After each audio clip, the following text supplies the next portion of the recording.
훈련 장소에 대해서 영적 훈련 장소에 대해서 우리가 은혜를 나눠보고자 합니다. 영적 훈련 장소, 영적 훈련 장소에 대해서 신명기 8장 15절 16절을 한번 함께 봉독하겠습니다. 신명기 8장 15절 16절을 함께 봉독하겠습니다.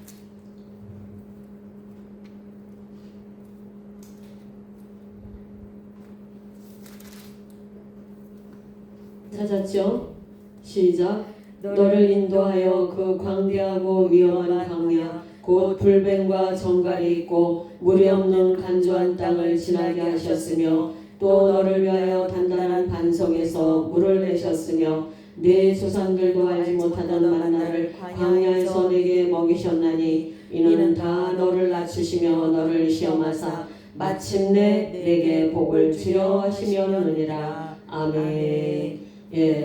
하나님의 사람들은 광야에서 만들어집니다. 광야에서, 이 광야가 어디라고 그랬죠?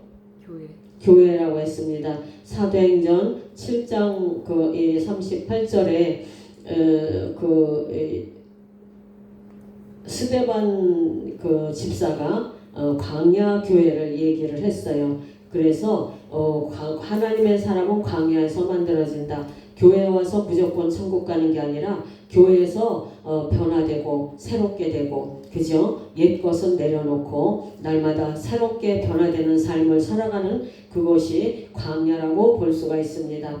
그래서 이스라엘 백성들이 출애굽해서 민수기에서 애굽에서 종노릇 했던 종의 습성을 빼내느라고 40여 년이 걸린 거예요. 그래서 하나님의 사람은 화려한 궁중이 아니라 거친 광야에서 만들어진다는 걸 우리가 알아야 됩니다. 그래서 광야는 하나님의 사람이 변화되는 곳이다. 교회에 들어와서 변화되지 않는다면 이것은 하나님의 사람이라고 볼 수가 없죠. 그래서 이 광야는 육의 사람이 영의 사람으로 변화되는 곳이다. 이렇게 볼 수 있습니다. 그래서 우리가 육신을 의지했던 사람이 사람을 의지하고 자기 자신의 능력을 의지하고 그 세상 것을 의지했던 사람이 하나님을 의지하는 사람으로 변화되는 것이 광야다. 이렇게 보시면 됩니다. 고난 속에서 하나님의 은혜를 경험함으로 성장하는 곳이 광야입니다. 교회에서는 교회에 나온다고 고난이 싹 없어지는 게 아니라 고난이 있는 중에서도 하나님의 은혜로 그 고난을 통과해 나가면서 성장해 나가는 것이 광야 생활이다. 이렇게 보면 됩니다. 그래서 이 사역에는 우리가 이제 굉장히 구체적으로 사역을 하는 게 필요해요. 구체적으로 우리가 그냥 말씀만 전하고 그냥 쳐다보면서 주거니 받거니 하는 게 아니라 구체적인 한 사람 한 사람의 영성을 또 우리가 이끌어가고 이끌어내고 변화시키는데 또 이렇게 함께하는 것이 필요합니다. 이래서 변화는 반드시 과정이 필요하다. 어느 날 갑자기 확 변하는 게 아니라 과정이 필요하다는 거예요. 그래서 하나님께서 우리 자신에게는 굉장히 우리 각 사람에게 관심이 있으시다는 거예요. 각 사람의 관심이 있으는데 그런데 하나님의 말씀의 영이 우리들을 이끌어 가신다는 걸 아시기 바랍니다. 그래서 우리가 믿음의 눈으로 바라봐야 돼요. 믿음의 눈으로. 그러니까 하나님의 나라에서는, 교회에서는 필연이지 우연이 없다. 모든 것이 되어지는 것에 우연이 되어지는 것은 없다라는 걸 아시기 바랍니다. 모든 것이 작은 일, 큰 일, 무슨 일이든지 하나님의 계획과 섭리 안에서 필연적으로 일어나는 것이다. 이렇게 보시면 됩니다. 그래서 하나님의 능력은 하나님의 능력을 우리가 굉장히 사모하죠. 그런데 하나님의 능력은 우리들의 믿음을 통해서만 역사하신다. 하나님의 능력을 우리가 굉장히 사모하는데 이 능력이 어쩌다 되는 게 아니라 믿음을 통해서만 역사하신다는 것을 아시기 바랍니다. 그래서 먼저 그 나라와 그 의를 구하면서 우리가 십자가에서 구하고 찾고 두드리는 것이 맞습니다. 마태복음 7장에 구하라 찾으라 두드리라. 그런데 그 무엇을 구하는가? 먼저 그 나라와 그 의를 구하는데 먼저 그 나라와 그 의의 가장 중심점이 성령을 구해라. 이렇게 말씀을 하십니다. 그죠? 그래서 모든 생각을 사로잡아 우리들의 모든 생각을 사로잡아 예수 그리스도의 말씀에 복종시키는 것이 광야 생활의 과정이다. 우리가 100% 하나님 앞에 말씀에 복종하지는 못하지만 하나하나 복종해 나가는 것을 우리가 훈련해 나가는 거죠. 이게 훈련해 나가는 것이 광야 생활이다. 이렇게 보시면 됩니다.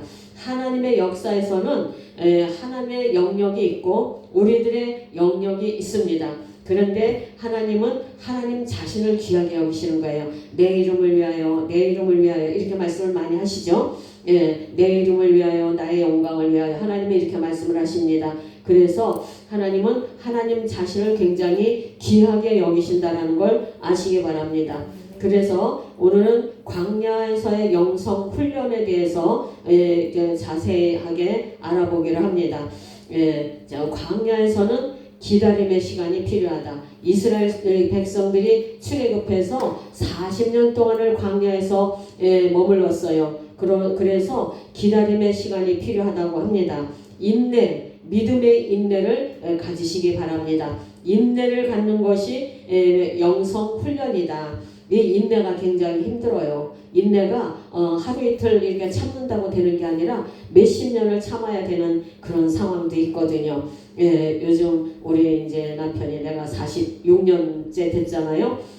우리 남편이 어저께 오늘 1시간 반을 아침에 이제 예배드리고 찬양하고 기도하고 이제 그리고 조금 이제 쉬었다가 갔는데 굉장히 걱정을 하더라고요. 그 전에 그렇게 안 했었거든요. 46년 만에 되어진 거예요. 인내는 길어요. 그래서 어느 날 갑자기 뭔가 되려고 애쓰다 보면은 실망하기가 쉽습니다. 그냥 하나님 의지하고 하나님 바라보면서 인내의 열매를 맺으시기 바랍니다.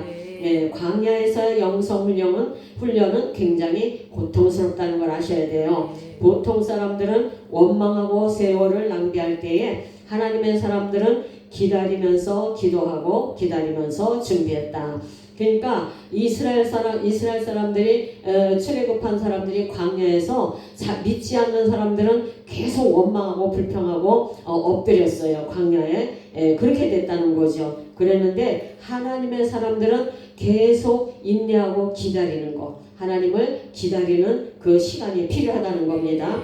그리고 하나님을 기다리면서 하나님의 꿈을 키웠다는 거죠. 하나님을 기다리면서 우리 옛사랑 교회 식구들도 어느 날 갑자기 어떤 때는 영적 전쟁을 해야 될 때도 있고 어느 날은 또 하나님이 기분 좋게 해주실 때도 있고 어느 날은 슬픔의 날이 올 때도 있지만 모든 것은 우리가 살아가는데 하나님이 연단하시는 과정이다. 변화되어가는 과정이다. 그런데 이런 거 저런 거 다 걸치지 않고 무조건 좋은 날이 그냥 갑자기 오면은 누군가를 우리가 사역을 할 때 그 문제를 경험 없이는 해결할 수가 없어요. 예수님도 우리의 모든 그 아픔을 체험하셨거든요. 체험하셨기 때문에 우리가 수치가 있는지, 우리가 가난이 있는지, 저주가 있는지, 아니면은 우리가 거절감이 있는지 이런 걸 다 아시고 그것을 다 짊어지고 가신 거잖아요.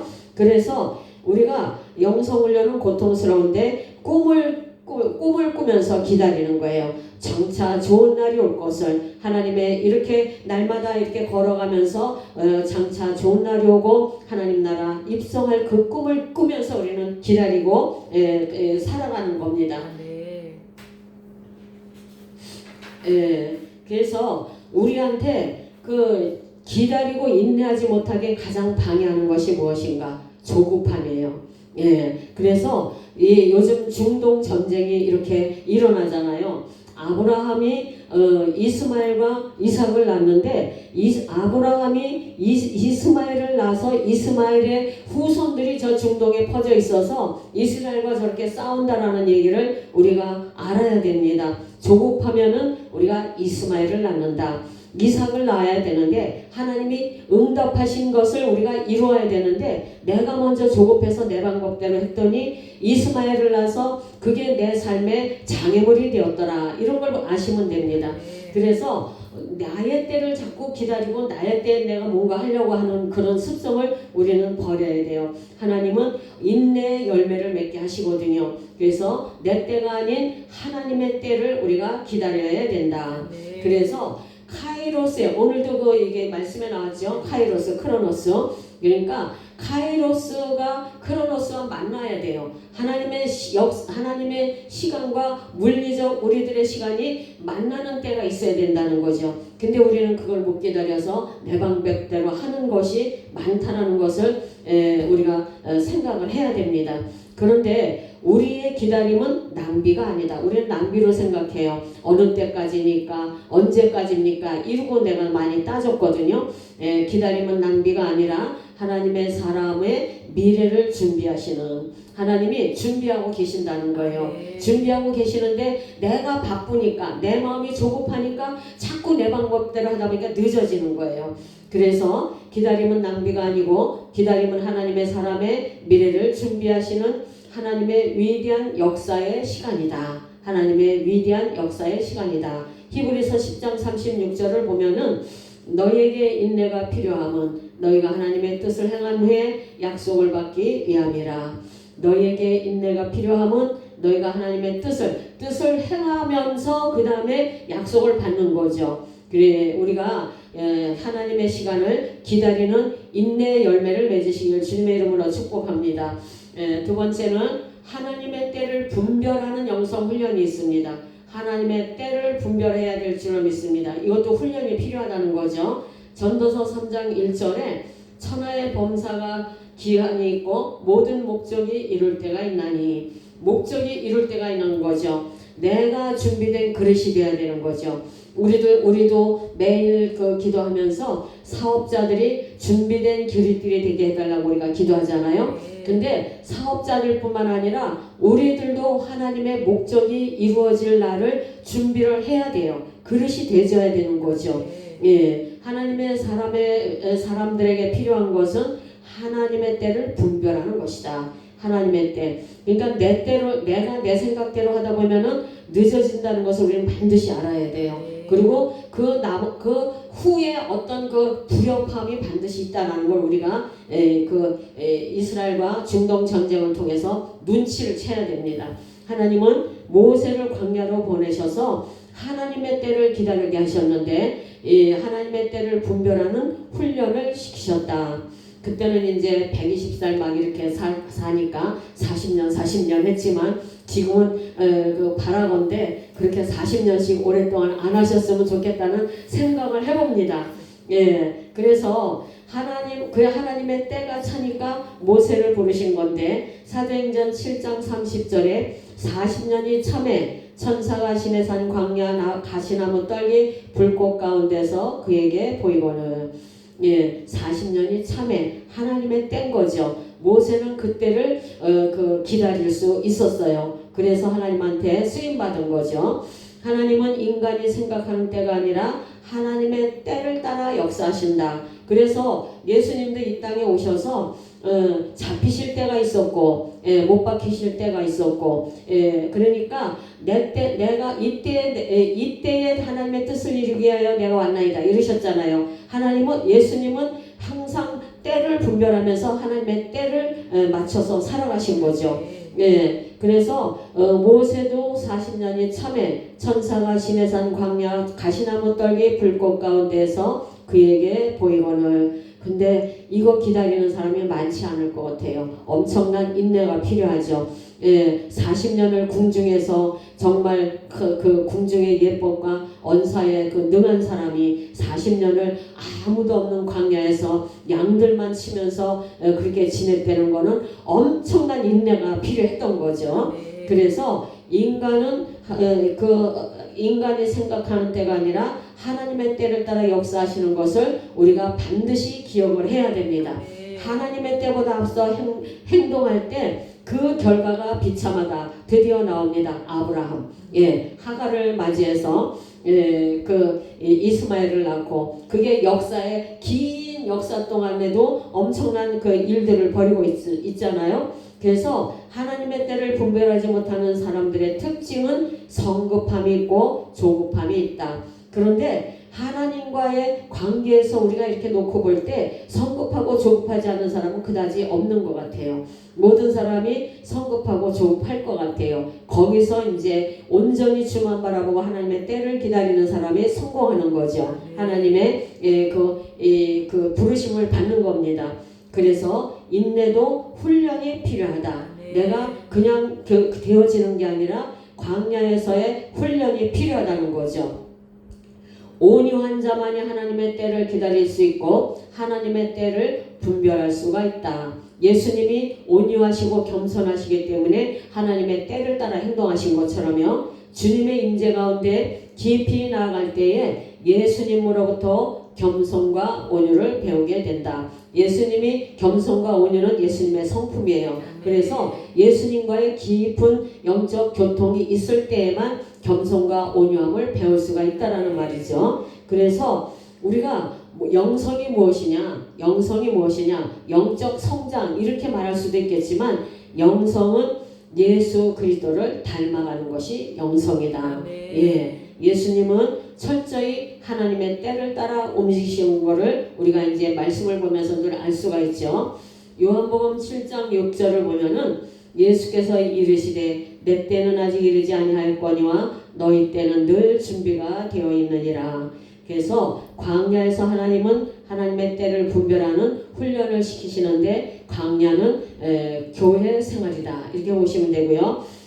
그래서 우리가 마음의 눈이 밝아져야 된다. 바울의 기도처럼 마음의 눈이 밝아져야 부르심의 목적도 알고 하나님의 기업의 풍성한 것도 알 수가 있는 거죠. 그래서 영안이 밝아지면, 그래서 우리가 기왕의 영안이 밝아지려면은 정말 통찰력까지 많은 것을 밝히 달라는 기도도 우리가 해야 돼요. 그런데 이 영안이 어느 날 그냥 어느 날 되는 게 아니라 하나님과의 깊은 교제를 통해서 하나님의 마음을 알아갈 수 있는 마음의 눈이 열어져 가는 거죠. 그래서 우리는 기도를 하고 주님 앞에 나가는 겁니다. 그래서 광야에서 하나님의 때를 분별하는 훈련을 시키시는 거죠. 영안이 밝아지면 영적 통찰력이 임하고 때를 분별하게 되는 것이다. 이게 우리가 이제 영안 사역을 하면서도 보면은 때에 대한 것이 가장 민감해요. 이게 정말 깊은 영성을 가지지 않으면 이 때를 분별해서 알려준다는 것이 상당히 조심스러운 얘기인데, 그러니까 더 깊이, 더 하나님과의 깊은 친밀함 속으로 나가는 것이 중요합니다. 그래서 통찰력을 달라고 기도하는데, 이 통찰력이 임하면은 그날 하나님이 일하시는 어떤 부분들을 우리가 알아가면서 그것을 따라갈 수가 있는 거죠. 그래서 그렇게 하다 보니까 때를 분별하고 하나님의 때에 맞게 행동을 하게 되는 겁니다. 영안이 활짝 열리길 축복합니다. 이 영안에도 수동적인 영안과 능동적인 영안이 있어요. 이건 또 나중에 은사 그에 대해서 할 때 알려드리기로 합니다. 세 번째, 하나님의 음성을 듣는 영성훈련. 그러니까 우리가 이 영성훈련이 기다림의 영성훈련이 첫 번째 있고, 두 번째는 하나님의 때를 분별하는 영성훈련이 있습니다. 세 번째는 하나님의 음성을 듣는 영성훈련. 이거는 영을 통해서 듣는다. 조용한 광야는 하나님의 음성을 듣는 장소다. 우리가 부르짖는 기도를 많이 하죠. 근데 이 부르짖는 기도가 없이 조용한 광야에 그 침묵 기도한다는 건 좀 힘들어요. 왜냐하면 2층 천이 가로막혀 있는데 부르짖는 기도를 우리가 정말 마음을 다하고 뜻을 다하고 힘을 다해서 하나님을 만나기를 원하면서 부르짖어 기도할 때 그 2층 천이 뚫려야 그 2층 천을 통해서 하나님 계신 3층 천으로 올라가는 거. 그러니까 주의 보좌 앞에 이르는 기도가 되는 거예요. 그러니까 이것은 하나님의 음성을 들어야 되는데, 어느 날 이제 침묵 기도를 한다고 가만히 있다 보면은 이상한 것들이 많이 옵니다. 그래서 우리는 통성 기도, 부르짖는 기도가 어느 때를 채워진 다음에 나의 하늘 문이 열리고 하나님과 교통하는 어떤 것이 되어진 다음에 침묵 기도를 하면은 그 앉아서 침묵 기도를 할 때 하나님이 참 많은 메시지를 주는 거를 볼 수가 있어요. 그래서 하나님의 음성을 듣는 영성 훈련은 영을 통해서 들을 수가 있습니다. 그래서 조용한 광야는 하나님의 음성을 듣는 장소다. 하나님의 사람은 하나님의 음성을 들을 수가 있어야 된다. 하나님의 사람인데 하나님의 음성을 못 듣는다면은 우리가 하나님의 사람으로 자처할 수가 없죠. 우리가 한 집에 살면서 한 식구인데 말하는 소리를 못 들으면은 한 식구라고 할 수가 없잖아요. 우리는 하나님의 식구고 하나님의 자녀고 하나님의 백성입니다. 하나님의 음성을 듣는 은혜가 있기를 축복합니다. 요한복음 10장 27절에 내 양은 내 음성을 들으며 나는 저희를 알며 저희는 나를 따르느니라. 예수님이 직접 하신 말씀이에요. 그래서 우리는 하나님의 음성을 듣는 훈련을 하는 건데, 우리가 모여 앉아서 누군가를 위해서 기도하고 나라와 민족을 위해서 기도할 때 무조건 막 기도하는 것이 아니라 기도하고 앉아서 무엇이라고 말씀하시는가를 듣는 기도도 우리가 필요하다는 걸 아시기 바랍니다. 그래서 듣는 기도 훈련도 필요해요. 이제 네 번째 홀로 있는 영성 훈련. 우리가 홀로 있을 때는 굉장히 외롭고 힘들고 그러지만 홀로 있을 때 우리가 하나님을 만날 수 있다는 걸 아시기 바랍니다. 홀로 있는 영성 훈련. 광야는 황량한 곳이다. 모든 사람이 다 그냥 합력해서 선을 이루고, 여기는 이제 교회를 놓고서 지금 얘기하는 거예요. 교회가 정말 합력해 선을 이루고 서로 사랑하고 막 좋은 거 같지만 그렇지 않을 때도 있다라는 거죠. 그리고 또 나를 훈련시키실 때는 나는 굉장히 황량한 곳에 있는 것처럼 느껴질 수가 있는 거죠. 그래서 홀로 있는 영성 훈련, 혼자서도 하나님과 친밀해질 수 있는 이런 영성 훈련이 필요하다는 것을 아시기 바랍니다. 깊이 있는 사람은 홀로 있음을 통해 만들어진다. 홀로 있을 때 어느 정도의 이 깊이가 만들어진다면 그래야지 처음부터 그냥 홀로 있는 게 좋다고 이제 막 혼자서 하다 보면 잘못된 거 막 들어와요. 그래서 우리 시온에서 훈련 받을 때는 영안이 열렸다고 집에 가서 또 내가 그 영안 막 이렇게 하고 이런 거 금지했어요. 왜냐하면 혼자 있을 때 내가 이 공동체에 있을 때는 공동체 안에 흐르는 성령의 은혜로 우리가 영안도 하고 치료도 하고 뭐 이런 거 하지만, 혼자 있을 때 내 집에서는 아직까지 기도도 안 쌓이고 하늘문도 안 열리고 또 이런 여러 가지 문제로 인해서 잘못된 것을 받을 수가 있거든요. 그런데다가 조용히 있을 때 악한 것이 막 들어와요. 이것을 우리가 조심을 해야 됩니다. 그런데 어느 정도 훈련이 되어 있는 사람은 홀로 있을 때 하나님이 많이 이렇게 찾아와 주시는 것, 이런 것들을 알 수가 있습니다. 홀로 있을 때 우리는 자신을 깊이 성장시킬 수가 있다. 이거는 어느 정도 성장한 사람들의 얘기죠. 홀로 있을 때 하나님과의 내밀한 만남이 이루어지는 것이다. 제가 이제 엊그저께 이제 요즘 이제 조금 듣는 기도를 또 이제 시작을 하면서 엊그저께도 또 이제 새벽에 앉아서 또 이렇게 해봤더니 또 보여주시는 게 있더라고요. 우리의 지금 현실, 우리의 현 상황이 어떤가를 알게 해주시더라고요. 그래서 홀로 있는 영성 훈련도 필요하다. 그런데 이거는 공동체 안에서 많이 훈련하고 또 오직 성령으로 기름 부음 받은 상태에서 되어져야지, 처음에 우리가 이건 이제 영안하고는 여기는 상관이 없겠지만 영안 사역을 이제 하나님이 열어주시는 거잖아요. 영안 사역을 열어주시는데 처음에 영안이 열렸을 때는 우리 대한민국 사람들은 그 조상들이 무속신앙이 강했기 때문에 그 영들과 예수 그리스도의 영이 다 같이 들어오거든요. 그리고 우리가 기도할 때 조심해야 되는 거,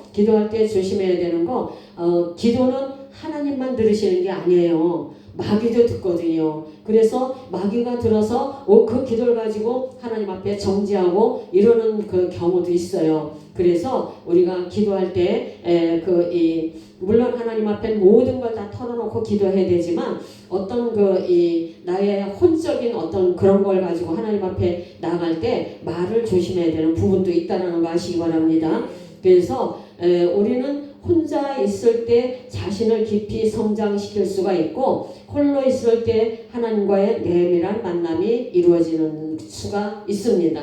그리고 다섯 번째가 자아를 깨뜨리는 영성 훈련입니다. 자아를 깨뜨리는 영성 훈련입니다. 하나님은 광야에서 하나님의 사람을 깨뜨리십니다. 이스라엘 백성들이 출애굽해서 40년 동안 광야 생활을 할 때 그곳에서 그 자아도 깨어지고 모든 고집도 깨어지고 자기 자신을 내려놓게 되고 오직 하나님만 바라보는 이런 훈련이 되어지는 거죠. 그래서 하나님은 토기장이라는 것을 우리가 알아야 됩니다. 하나님이 토기장이라는 것을 알아야 되는데 이사야 64장 8절을 보면은 그러나 여호와여 이제 주는 우리 아버지시나이다. 우리는 진흙이요 주는 토기장이시니 우리는 다 주의 손으로 지으신 것이나이다. 말라기 3장 2절 3절을 보면은 그가 임하시는 날을 누가 능히 당하며 그가 나타나는 때 누가 능히 서리요 그는 금을 연단하는 자의 불과 표백하는 자의 재물과 같을 것이라.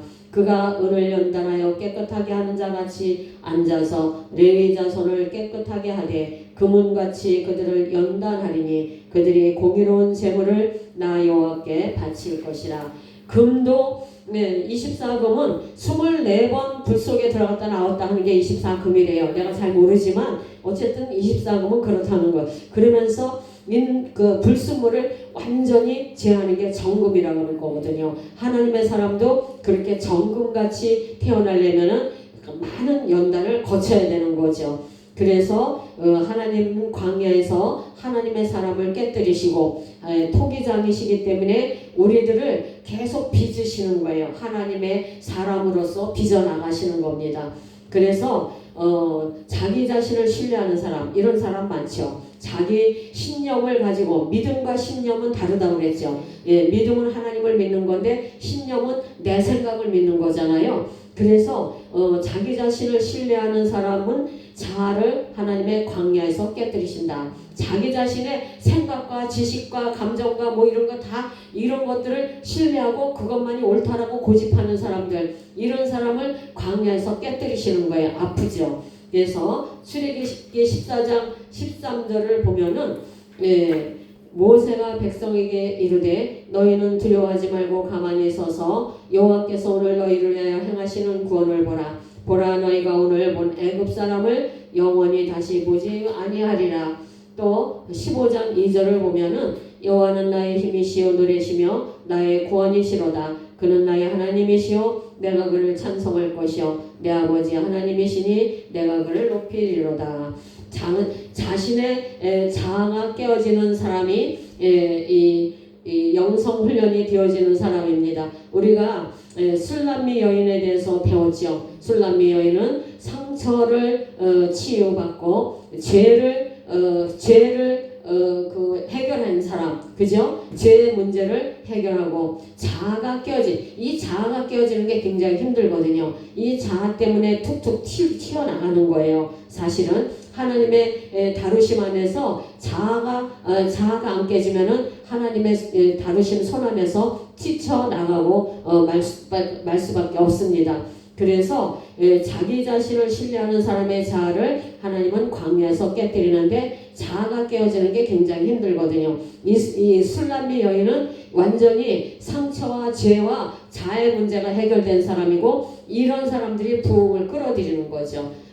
술람미 여인 같은 그런 영성이 있기를 축복합니다. 그래서 깨어지는 것이 축복이다. 우리는 깨어져야 된다. 옛날에 나로부터 깨어지고 새로운 피조물이 돼야 되는 거죠.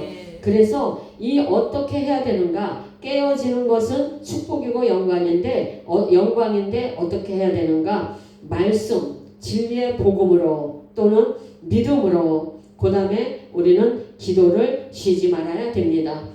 진리의 복음을 우리가 깊이 깨달아 알아야 되고 이 복음의 말씀을 믿어야 됩니다. 그래 말씀을 믿을 때 말씀이 역사하는 거죠. 그런데 그렇게 하려면은 또 우리가 기도를 게을리하지 말아야 된다. 이렇게 보시면 됩니다.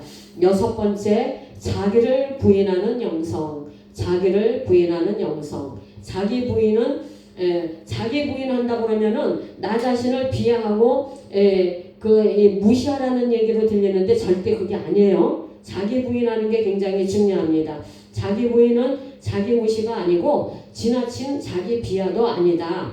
자기 정체성을 인식하면서 자기를 부인하는 것이다. 자기를 부인할 때 하나님의 능력이 임합니다. 나의 나 된 것은 다 하나님의 은혜입니다. 이런 고백이 나올 때까지 내 감정, 내 지식, 내 의지, 내 경험 이런 것들이 진리는 아니거든요. 하나님이 경험하게 하시고 하는 거지만 이런 것들을 가지고 진리를 왜곡하면 안 된다는 거죠. 그래서 자기 정체성을 인식해야 됩니다. 나는 하나님의 자녀입니다. 나는 왕 같은 제사장입니다. 나는 하나님의 유업을 받을 상속자입니다. 그런 하나님의 식구로서의 자격을 갖춰야 되는 거죠. 그런 사람이 나의 옛사람의 성품을 부인하고 새로운 피조물로 하나님과의 관계에서 하나님의 뜻을 따라 살아가는 이런 것이 자기 부인이죠. 자기 정체성을 갖는 사람이죠.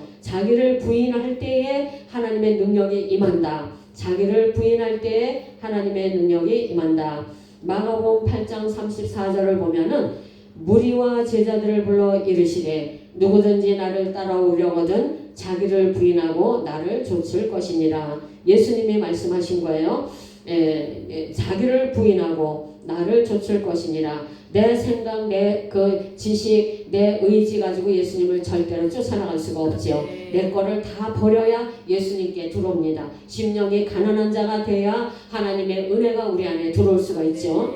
그래서 이 자기 부인하는 영성이 굉장히 필요하다. 7번째, 목양하는 영성. 이것은 지도자 훈련입니다. 이 지도자 훈련은 목양하는 영성은 주님을 향한 사랑을 덧입히는 영성이죠. 하나님은 광야에서 목양의 훈련을 시키십니다. 출애굽기 3장 1절을 보면은 출애굽기 3장 1절을 보면은 모세가 그 장인 미디안 제사장 이드로의 양떼를 치더니 그 떼를 광야 서쪽으로 인도하여 하나님의 산 호렙에 이르며 이렇게 말씀을 합니다. 그래서 하나님은 광야에서 지도자의 역량을 만들어 가시는 거죠. 목양의 훈련을 시키시는데 이게 모세가 그렇고 다윗이 또 그랬고 그죠? 그랬는데 솔로몬은 그런 훈련이 없었죠. 그러니까 나중이 달라요. 처음과 나중이 다릅니다. 그래서 목양의 훈련을 통해서 영혼을 기이히 여기는 심령을 갖게 하시는 거죠. 하나님이 목양의 훈련을 통해서 영혼을 귀히 여기는 심령을 갖게 하십니다. 출애굽기 32장 32절을 보면은 그러나 합의하시면 이제 그들의 죄를 사하시옵소서. 그렇지 않사오면 원컨대 주의 기록하신 책에서 내 이름을 지워버려 주옵소서. 이게 모세가 예수님이 이스라엘 백성들을 치겠다고 말씀하실 때 내 이름을 주의 기록하신 책에서 지워버리라. 엄청난 이 지도자로서의 이 영성이죠. 자기 이름을 지워버리고 백성들을 구해달라는. 우리 이런 기도 한번 해봤어요? 나도 못 해봤어요. 못 하겠더라고요. 근데 이 엄청난 그 영성을 가진 모세는 이렇게 하는데 이렇게 되어져야 된다는 거죠. 이렇게 되어지기 원합니다. 선한 목자는 양을 위해 목숨을 버리는 사람이다. 사무엘상 17장 35절을 보면은 34절 35절을 보면은 다윗이 사울에게 말하되 주의 종의 아버지의 양을 지킬 때에 사자나 곰이 와서 양떼에게 새끼를 물어가면 내가 따라가서 그것을 치고 그 입에서 새끼를 건져내었고 그것이 일어나 나를 해하고자 하면 내가 그 수염을 잡고 그것을 쳐 죽였나이다. 이제 이것을 그 주의 종이라고 생각하고 또 양떼는 이 성도라고 생각을 할 때 이런 이 다짐이 있어야 된다는 거죠. 그래서 영혼을 귀히 여기는, 그래서 선한 목자는 양을 위해 목숨을 버리는 사람이다. 예수님이 우리들을 위해서 목숨을 버리셨죠. 또 그런데 일반 목회자들이 양을 위해서 목숨을 버리는 일은 참으로 드물 거예요. 그런데 이렇게까지 되면 하나님은 얼마나 기뻐하시겠어요. 또 8번째, 잘 섬기는 영성 훈련입니다. 잘 섬기는 영성 훈련입니다. 광야는 섬김의 훈련을 받는 곳이다. 광야는 섬김의 훈련을 받는 곳이다. 출애굽기 2장 16절 17절입니다. 출애굽기 2장 16절 17절. 미디안 제사장에게 7달이 있었더니 그들이 와서 물을 길러 구유에 채우고 그들의 양떼에게 먹이려 하는데 목자들이 와서 그들을 쫓는지라. 모세가 일어나 그들을 도와 그 양떼에게 먹이니라. 이렇게 남의 일에도 이렇게 나서서 도와주는 일, 이런 일들을 했다는 거죠. 섬김을 하는 거죠. 그랬더니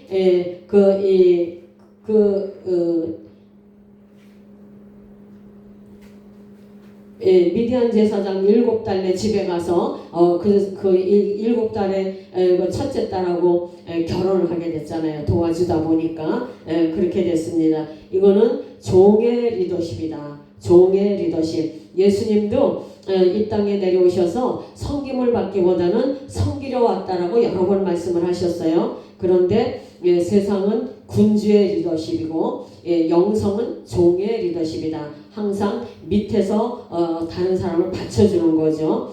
그리고 예수 그리스도의 리더십은 섬김의 리더십이다. 우리들의 육성과는 반대다. 내가 높아지면은 모든 것을 내 뜻대로 하고자 하지만 예수님은 하나님의 뜻을 이 땅에 이루러 오신 분이죠. 그리고 우리들을 위해서 가장 큰 섬김은 십자가에서 죽으셨던 거예요. 그래서 마가복음 10장 43절 44절 45절을 보면은 너희 중에는 그렇지 않을지니 너희 중에 누구든지 크고자 하는 자는 너희를 섬기는 자가 되고 너희 중에 누구든지 으뜸이 되고자 하는 자는 모든 사람의 종이 되어야 하리라. 인자가 온 것은 섬김을 받으려 함이 아니라 도리어 섬기려 하고 자기 목숨을 많은 사람의 대성물로 주려 함이니라.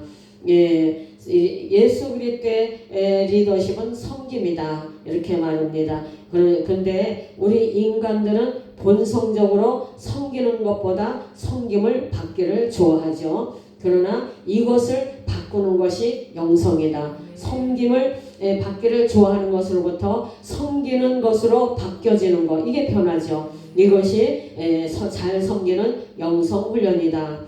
또 성령 체험 영성 훈련입니다. 9번째, 광야에서 하나님의 사람들은 성령을 체험합니다. 모세는 광야에서 떨기나무 불꽃에서 하나님의 임재와 성령의 기름 부음을 받았습니다. 모세는 광야 떨기나무 불꽃에서 하나님의 임재와 성령의 기름 부음을 받았습니다. 사무엘상 16장 13절을 보면은 다윗에게 사무엘이 기름 뿔병을 가져다가 그의 형제 중에서 그에게 부었더니 이날 이후로 다윗이 여호와의 영에게 크게 감동되니라. 사무엘이 떠나서 라마로 가니라. 이렇게 하면서 사무엘에게 그랬는데 기름 뿔병에도 기름을 부었는데 하나님이 다윗을 세우라고 말씀하셨잖아요. 다윗에게 기름을 부었더니 하나님의 영이 다윗에게 임한 거예요. 그래서 하나님의 뜻대로 하고 하나님 뜻대로 순종할 때 기름 부음이 임한다는 거, 이것을 아시기 바랍니다. 그래서 또 성령이 임할 때 광야는 축복의 장소로 변화된다. 성령이 임할 때 광야는 축복의 장소로 변화가 됩니다. 시편 119편 7절, 또 이사야 32장 15절, 35장 1절 2절입니다. 내가 주의 의로운 판단을 배울 때에는 정직한 마음으로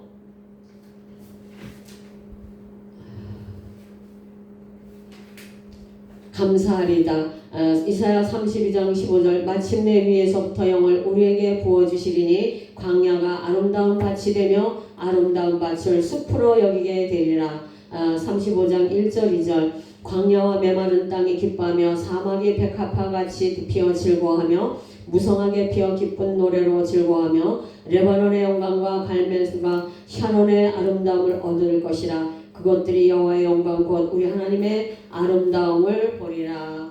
예, 그래서 잘 섬기는 영성 훈련을 하거나 광야에서 성령이 임합니다. 성령이 임할 때 이렇게 아름다운 열매를 맺게 되는 것을 느끼시기 바랍니다. 오직 성령의 충만함을 받으라. 술 취하지 말라 이는 방탕한 것이니 오직 성령의 충만함을 받으라. 이렇게 말씀을 하셨어요. 그래서 하나님이 우리를 변화시키려고 광야로 이끄시는 것은 우리를 넘어지게 하고 우리를 저주하는 것이 아니라 마침내 축복하기 위해서 훈련하시고 연단하시고 우리에게 마침내 하나님의 큰 은혜로 구원의 역사를 이루시기 위해서 훈련시킨다는 것을 우리는 믿어야 됩니다. 광야는 하나님께서 궁극적으로 자기 백성을 축복하시기 위해서 훈련시키는 곳이다. 궁극적으로 자기 백성을 축복하시기 위해서 훈련시키는 곳이다. 신명기 8장 16절 한번 보세요. 큰 소리로 읽어보세요.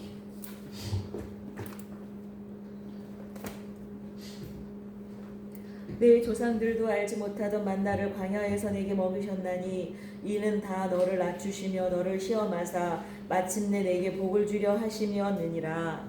아멘. 네. 마침내 복을 주시려고요. 그래서 우리는 이 교회가 광야 생활이다. 광야에서 좀 힘들어요. 옛 습성을 빨고 우리가 이 고집과 아집과 우리의 옛날 습성을 빼려면은 굉장히 좀 자존심도 상하고 여러 가지 힘들고 어려운 일이 있지만 이렇게 되면은 마침내 하나님께서 복을 주신다는 걸 믿으시기 바랍니다. 그래서 축복하시기 위해서 우리들의 속사람에 있는 가나안 7 족속들을 완전히 뽑아내고 거기에 하나님의 사람으로 기름 부어 주셔서 축복하시고 궁극적인 축복은 뭐예요? 궁극적인 축복은 칭의와 거듭남. 그렇죠. 구원에 이르는 거죠. 궁극적인 축복은 구원에 이르는 것입니다. 그래서 교회는 광야 생활인데 교회는 사복음적 교회가 돼야 됩니다. 사복음적 교회가 되는데 사복음적 교회는 은혜와 사랑이 넘치는 교회가 되고 또 사도행전적 교회가 되는데 이것은 성령 충만한 교회가 되어야 됩니다.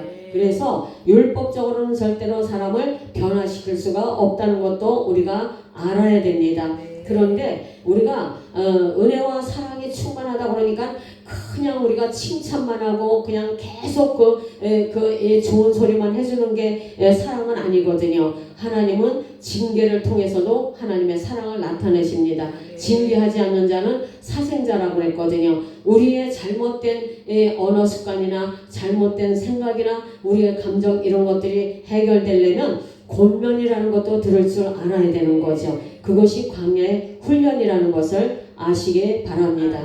오늘은 여기까지 할게요. 조금 남았는데 맞아 다 할까?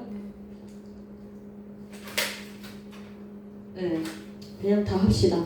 10번째 열매 맺는 거룩하고 깊은 영성입니다.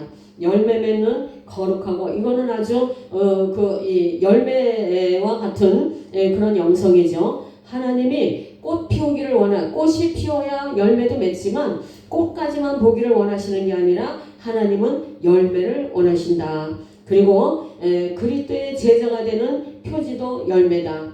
그리스도의 제자가 되는 표지도 열매다. 주님이 우리를 택하신 이유도 열매 맺게 하기 위해서다. 요한복음 15장 8절에서 요한복음 15장 8절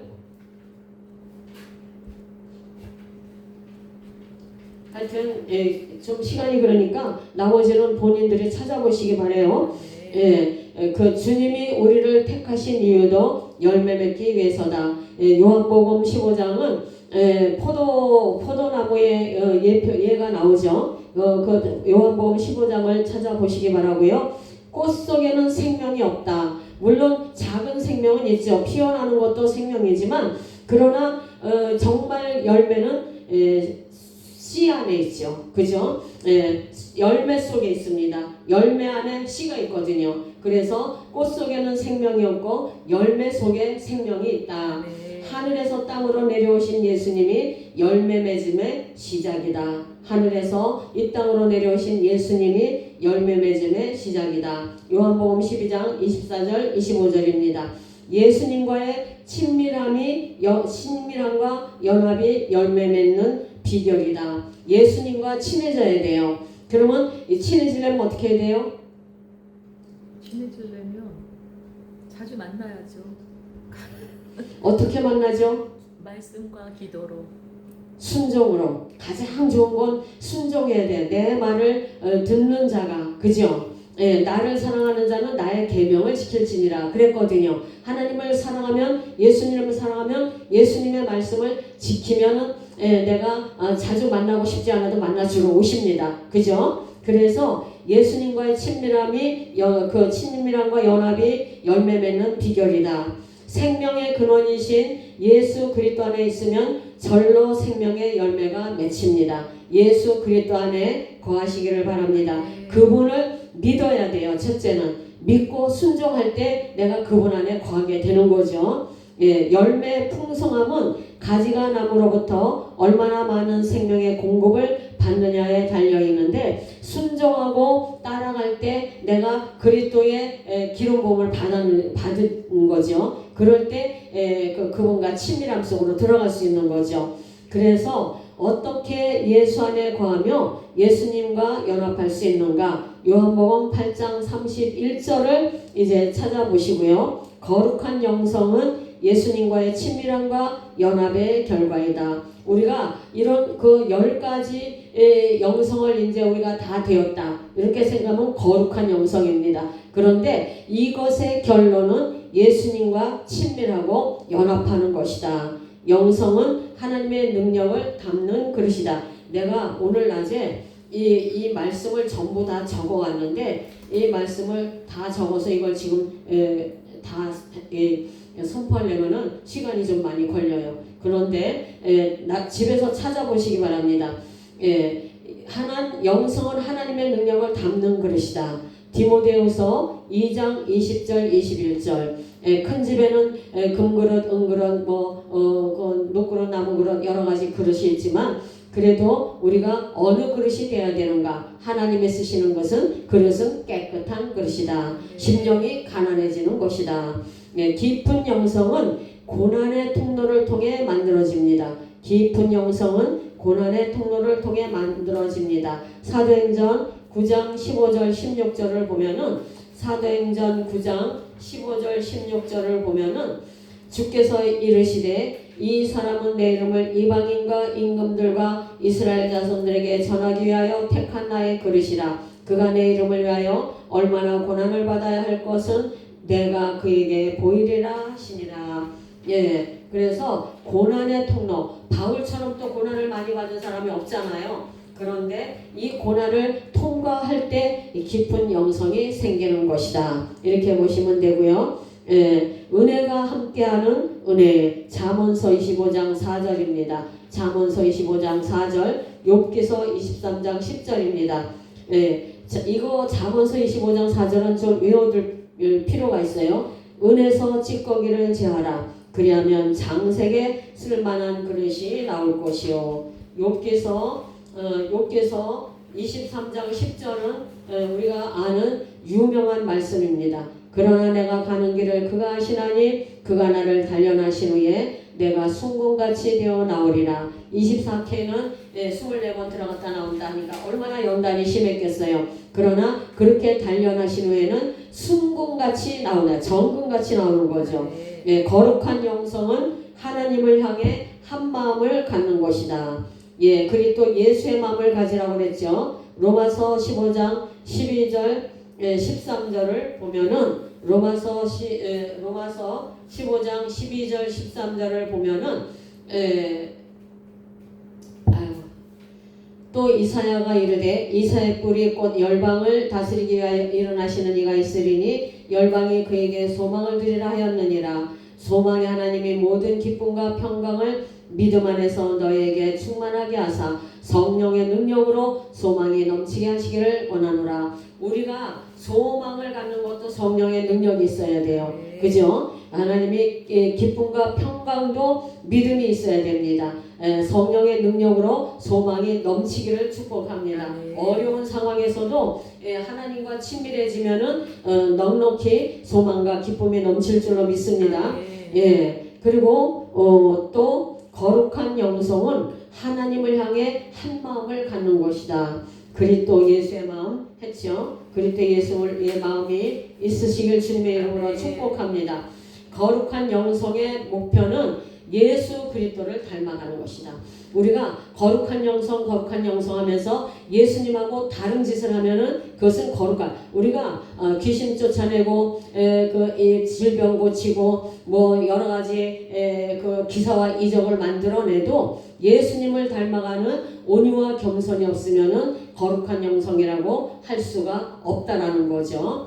거룩한 영성은 일평생 쌓아가는 것이다. 어느 날 갑자기 다 이뤘다가 아니고 일평생 하나님 앞에 갈 때까지 이루어 나가는 거예요. 함께 지어져 가느니라. 에베소서 2장 22절에 예수님과 함께 계속 지어져 가는 거예요. 오늘 완전히 다 이뤘다가 아닙니다. 요셉은 13년 동안 종살이와 옥살이를 하면서 이 영성을 쌓아갔고요. 모세는 40년 동안 광야에서 훈련을 하면서 이 영성을 쌓아가며 예수 그리스도를 닮아가는 훈련을 했고요. 그래서 사울 왕은 이런 그 훈련이 없었어요. 그죠? 어느 날 갑자기 택함 받아서 왕이 됐습니다.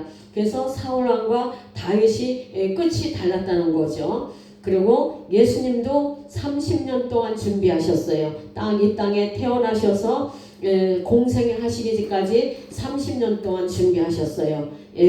그리고 11번째, 성숙하고 아름다운 영성은 무엇인가?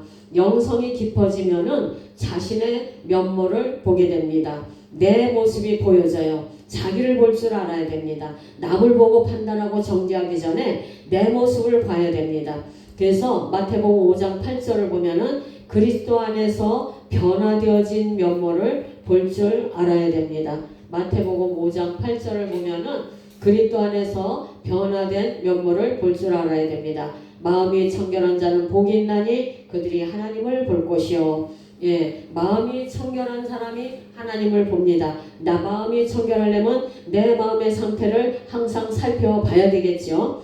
옛사람의 죄성을 깨달아야 됩니다. 이사야 6장 5절을 보면은 그때 내가 말하기를 화로다 나여 망하게 되었도다. 나는 입술이 부정한 사람이요 입술이 부정한 백성 중에 거주하면서 만군의 여호와신 왕을 배웠음이로다 하였더라. 이사야 6장 유명하죠. 오시야 왕이 죽었을 때, 그죠? 그래서 내가 누구를 보낼고 이러면서 이 이사야 6장 말씀이 나오잖아요. 그래서 옛사람의 죄성을 깨닫는 거예요. 화로다. 나는 이제 하나님 앞에 내가 서서 하나님을 보니까 죽을 수밖에 없는데 옛사람의 죄성을 생각이 난 거죠. 성숙한 영성은 믿음의 인내로 측정이 됩니다. 고린도후서 12장 2절입니다.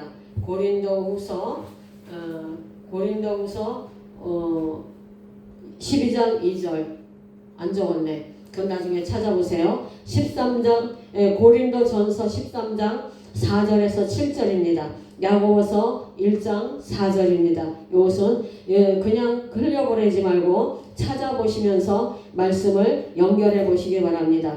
성숙한 영성의 가장 큰 열매는 절제다. 성숙한 영성의 가장 큰 열매는 절제다. 고린도전서 9장 25절에서 27절, 잠언서 16장 32절입니다. 이기기를 다투는 자마다 모든 일에 절제하나니 그들은 썩을 승리자의 관을 얻고자 하되 우리는 썩지 아니할 것을 얻고자 하느니라. 그러므로 나는 다름질하기를 향방 없는 것 같이 아니하고 싸우기를 허공치는 것 같이 아니하며 내가 내 몸을 쳐 복종하게 함은 내가 남에게 전파한 후에 자신이 도리어 버림을 당할까 두려워함이니라. 네, 잠언서 16장 32절을 보면은 노하기를 더디하는 자는 용사보다 낫고 자기의 마음을 다스리는 자는 성을 빼앗는 자보다 나으니라. 아멘. 예. 그래서 성숙한 사람은 절제하는 거다. 성숙한 영성의 열매는 절제하는 거다. 그리고 성숙한 사람은 언어에 능하다. 이 말에 대해서 우리가 상당히 잠언서를 통해서도 여러 가지 그 말씀을 통해서 우리가 말에 대해서 봅니다. 야고보서에도 나오고 성숙한 사람은 언어에 능합니다. 그래서 피사역자에게 생명이 되고 필요한 말을 할 줄 아는 사람이 되어야 됩니다. 야고보서 3장 2절, 누가복음 24장 19절, 마태복음 10장 19절 20절, 사도행전 2장 4절, 사도행전 6장 10절, 마태복음 12장 34절 35절, 골로새서 4장 6절. 예, 이렇게 성숙한 사람은 언어에 능하다. 그러니까 부드러운 말을 하고, 예, 그러니까 성경에 듣기는 빨리 듣고 말하기는 천천히 하라고 그랬잖아요. 그런데 우리는 듣는 것보다 말하는 걸 먼저 좋아하거든요. 예, 성숙한 영성은 자족할 줄 아는 것이다. 성숙한 영성은 자족할 줄 아는 것이다. 빌립보서 4장 11, 12절, 잠언서 27장 20절, 골로새서 1장 19절, 에베소서 1장 23절, 예, 다 적어왔는데 그냥 본인들이 또 이제 묵상하시면서 하나씩 찾아보시기 바랍니다.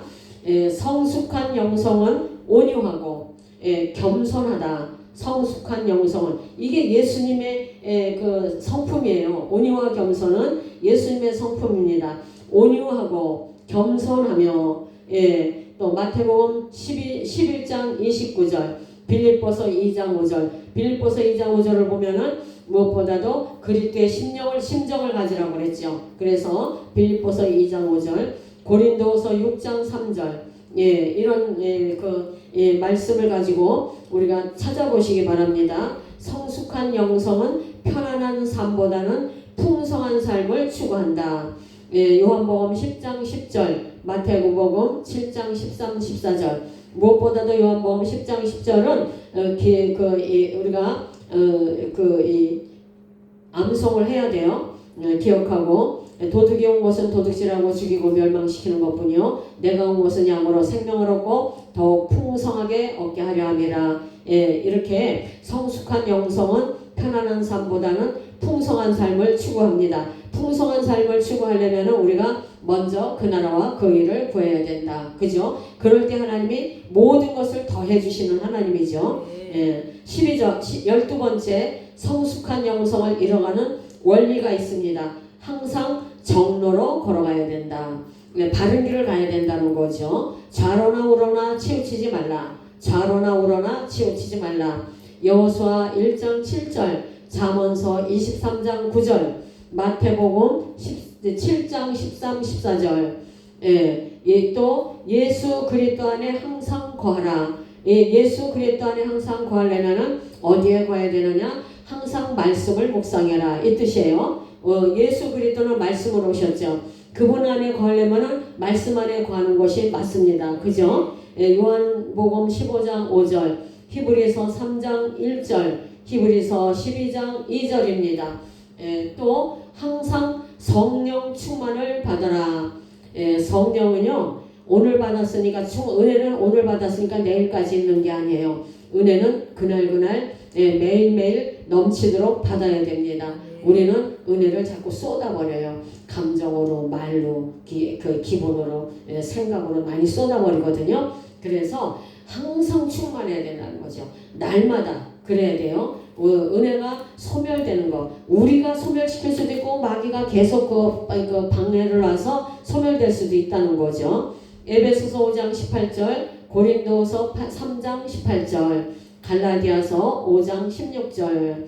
그리고 날마다 자기를 부인하라. 날마다 자기를 부인하고 십자가를 지고 주님을 쫓아야 된다. 사명을 감당해야 되고 사역을 감당해야 되고 고난의 십자가를 내가 지고 갈 수 있어야 됩니다. 누가복음 9장 23절, 고린도전서 15장 21절입니다.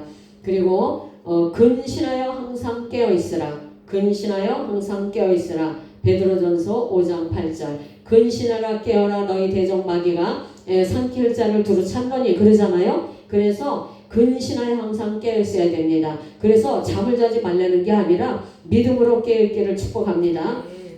사랑으로 하나님과 사람을 섬겨라. 사랑으로 하나님과 사람을 섬겨라. 마태복음 22장 37절에서 40절입니다. 고린도전서 13장 1절에서 3절이에요. 말씀은 꼭 찾아보시기 바랍니다. 끊임없이 비워야 돼요.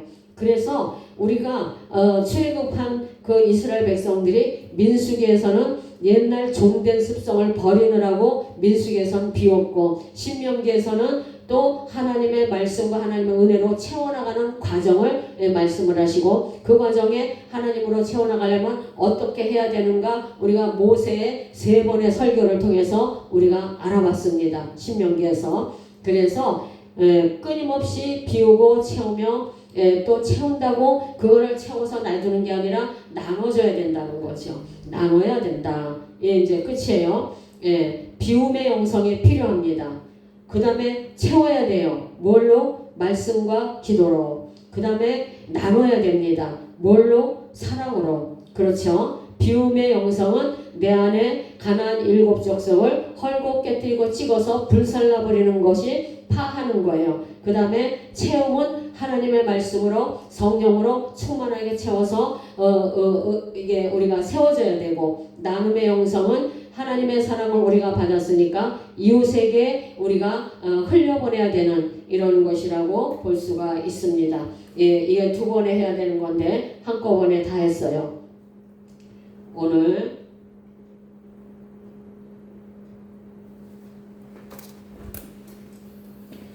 여기까지 끝냈습니다. 숨차게 달려. 중요하죠.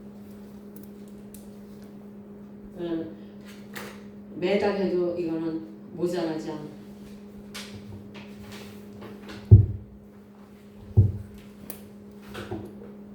이제 그만하죠? 나 앉아서 할 거야.